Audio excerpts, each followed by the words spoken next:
My hush puppy is ready for the do.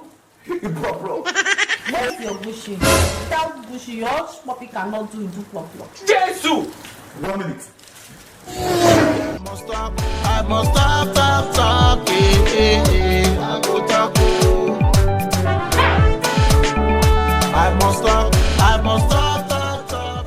I'm not even in the again. I beg, I'm going. Hey! Baby, please, let me just do small. You cannot disappoint my hush puppy. Please. What is do small? You're not bushy. Your hush puppy will not do plop.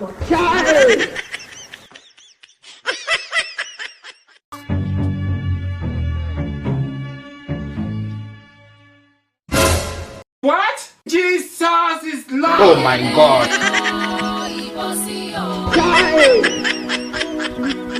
Apostle, we have this.